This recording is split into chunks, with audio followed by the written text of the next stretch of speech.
یہ بے اعتدال کے حوالے سے قبلہ میں یہ عرض کروں کہ صحابہ کرام علیہم رضوان جو نبی پاک صلی اللہ علیہ وسلم کے سچے عاشق ہیں، ان کی زندگی بے اعتدالی سے مراد یہاں پر یہ ہے کہ حضور کا ذکر ہو رہا ہے اور ہم پر کوئی رقت ہی نہیں ہے، حضور کا ذکر ہو رہا ہے اور ہمیں جو ہے کہ اس ذکر کا کوئی پاس ہی نہیں ہے، یا پھر ہم کسی سے محبت کرتے ہیں تو کبھی اس کے اوپر یعنی کسی کے کپڑے پکڑ لیے تو کہیں کوئی دھکا دے دیا، تو یہ اس قسم کی بے اعتدالی ہمیں صحابہ کے دور میں نظر نہیں آتی۔ اس کی وجہ یہ ہے کہ صحابہ کرام علیہم رضوان سے متعلق امام جلال سیوطی نے ایک بڑی پیاری بات کی کہ ان کے اوپر نبی کی تعظیم کے ساتھ ذات نبوت کا رعب طاری تھا۔ سبحان اللہ۔ ذات نبوت کا رعب طاری تھا۔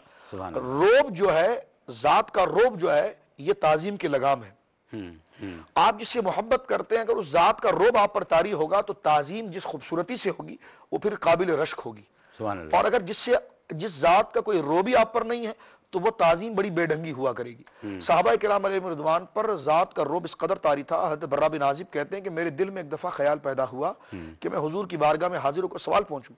فرماتے ہیں کہ جب میں مسجد نبوی میں پہنچا تو حضور کی آواز جب میرے کانوں میں پہنچی تو میں مرعوب ہو گیا کہ یہ اللہ کے نبی ہیں، اللہ کے خلیفہ ہیں اور اللہ رب العالمین ان پر اپنی وحی اتارتا ہے۔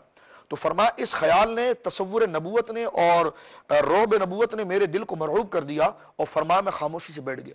کہتے ہیں 2 سال کا عرصہ گزر گیا کہ میں روزانہ جاتا کہ سوال پوچھوں گا لیکن میں پوچھ نہ سکا۔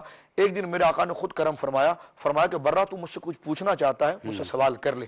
تو کہا یہ حضور علیہ السلام نے جب مجھ سے کہا تو میں اس طرف آیا۔ حضرت عمر بن عاص کے متعلق روایت قاضی اعظم نے لکھی ہے کہ آپ کا ایک خادم آپ کے پاؤں دبا رہا تھا، تو جب آپ کے پاؤں دبا رہا تھا تو آپ کو جب بڑی بشاشی میں دیکھا اور بڑے اچھے موڈ میں دیکھا تو اس نے کہا کہ آپ سرکار علیہ السلام کی بارگاہ میں تشریف لے گئے؟ تو حضرت عمر بن عاص رضی اللہ تعالیٰ نے ایک ٹھنڈی سانس بھری اور فرمایا کہ ہاں میں اپنے آقا کے قدموں میں ہی ہوا کرتا۔